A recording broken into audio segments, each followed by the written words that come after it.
No fairy tale this.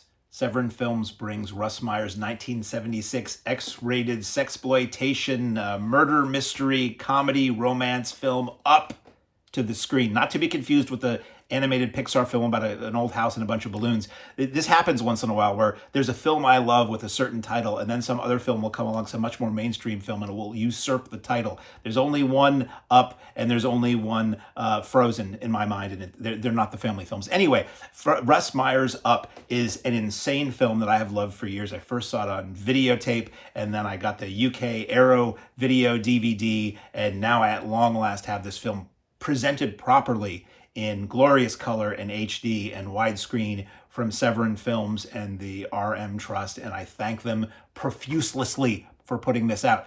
Directed by Russ Meyer, runs 80 minutes. It's directed is very simplifying things. Photographed, edited, produced, and directed by Russ Meyer, starring Raven Delacroix as Margot Winchester, with Kitten Natividad as the Greek chorus, Janet Wood, Robert McLane, Monty Bain, Candy Samples, very, very briefly as a zipper-masked zipper mask, but nude, just in case you were asking, cameo, credited as Mary Gavin, and also, most importantly in the cast, Harry the Nimrod. So the film opens up. I'm not going to tell you the whole story. There's not a lot of story, but what happens in that 80 minutes is a lot. So it's a Russ Meyer movie. So for the most part, the women are very bountiful, very oftenly nude, very oftenly cavorting in the wild. The men are prosthetically super endowed. It's pretty hilarious. It's just, at some point, Meyer was like, I need to give the guys equivalent overabundant equipment as I do the girls. Now, I say X-rated. This isn't a hardcore film. This is softcore. So it's a lot of rutting in nature. Running and rutting in nature. There's a phrase I coined after watching Russ Meyer films decades ago that I can't really say in this form, but let's say silly f***ing. There's a lot of silly f***ing in this film, and very creative, beautifully photographed, well edited, great music in this. Larry Dean, if you're out there anywhere, Larry Dean, who has a cameo in the film, went on to be a Larry Dean and the Shooters, I think they were called, or they were a country western band. He has songs in this movie. There's a song in this movie called Sweet and Satin Lady that for decades I've been looking to see if ever got released as a record. I don't think it does. It only exists inside this movie. There were some series of German releases years ago of Russ Meyer soundtracks, but they were really just like lifted from the film or like the music and effects track, so you don't really get the whole song without sound effects or dialogue mixed into it. If anybody out there knows Larry Dean and can connect me with Larry Dean so I can get a clean, perfect copy of Sweet Satin Lady, I will die a happy man. Anyway, what is this movie about? As I said, it's about 80 minutes long. So the film opens with a scene that might be all as far as a lot of people get. Back in the videotape era, you might have found tapes at the rental store that you open the box and it's only a little bit of tape advanced because people didn't get it past this certain scene. It opens with Hitler in a dungeon in a castle being S&M'd up the wazoo, literally, and Rogered roundly by the aforementioned Candy Samples and by Robert McLane, who plays Paul, the hero of our film here. And that's sort of a standalone scene. And then something, then Hitler is murdered by a piranha fish in a bathtub. So part of the underlying story of this film is who killed Adolf Schwartz, as they call him in the film. But most of the film really focuses on Paul, who runs Alice's Diner in a mountain town in California. Very beautiful scenery in this film. Rugged cliffs and mountains and tall trees and streams and rivers.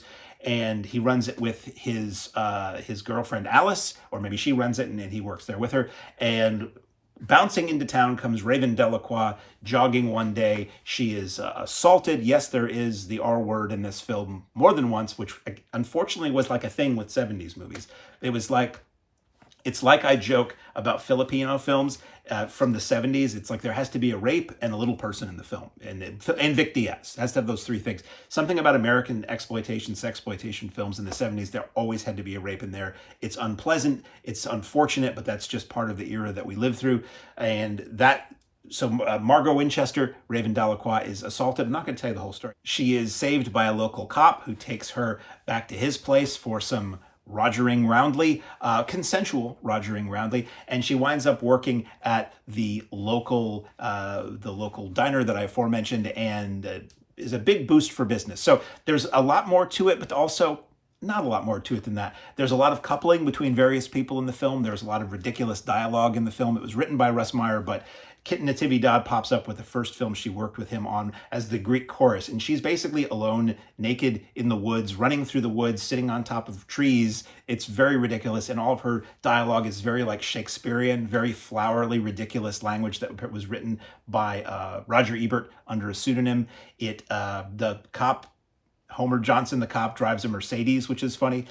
There's a lot of rudeness in the film, but ribaldry. Let's say ribaldry. There's a lot of every which way anybody can get together with anybody is presented, but again, it's mostly done comedically. Some of it is done really beautifully. The way this film is so well photographed, and there's these beautiful nature scenes, and then there's these two naked people doing it in a stream at a distance. You get June Mack, who would go on to star in Beneath the Valley of the Ultra Vixens, which would be Meyer's next movie and last movie, unfortunately, in 1979. You can hear her voice over a CB at one point, which is interesting to me because I'm like, okay, he knew about her like 3 or 4 years before he used her in that other movie. Ken Kerr, who would go on to be the star of Beneath the Valley of the Ultra Vixens, is a producer's assistant in this film and plays a character at the diner named Ken. There are twists and turns you will never see coming in this film that are just hilarious. Meyer does quote himself a couple of times. He quotes, "You will taste the black sperm of my vengeance" from Beyond the Valley of the Dolls is mentioned in this. There are a couple little things here and there that are him starting to be self-referential. He had done that a lot in Super Vixens, where a lot of the characters were named after characters in his previous films. I believe they actually make a reference to Vixen in this film as well. And it is sexy, silly, smutty fun, and I loved every minute of it. So one thing I will notice with this new transfer, so I had owned these, as I said, on videotape, and at the time Russ Meyer transferred these to video in the 80s, he put out, not all, but a lot of his films, or maybe he had them all transferred at the time and released a lot through his own label. He did the best quality control he could, and they looked as good as they could for the time and the technology of doing a video transfer in the late 80s. When they came out on Laserdisc, they were still using those same videotape masters, and when Arrow Video in the UK put them out in a set, I think they just put out just about everything on a set on DVD, they looked only as good as a 4:3 video master from the 80s would look. So that is to say that these new Severin transfers are the best these films have ever looked on home video, probably better than they looked in theaters after the film's initial run.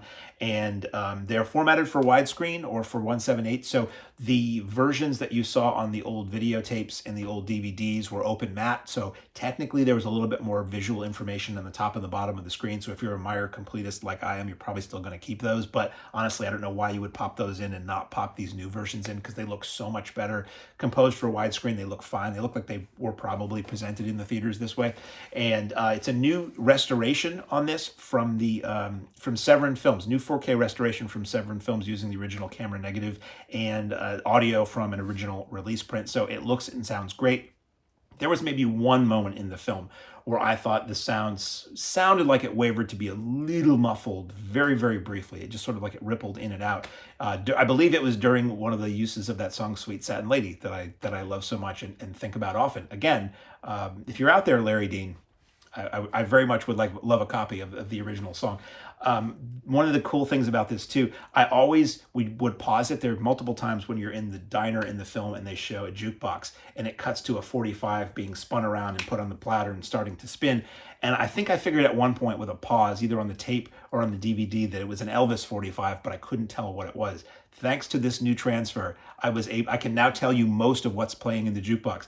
The first time you see it, it is the B-side to Elvis's Suspicious Minds. After that, it's a Johnny Mathis 45, but I couldn't tell what the title was because it was spinning in a blur.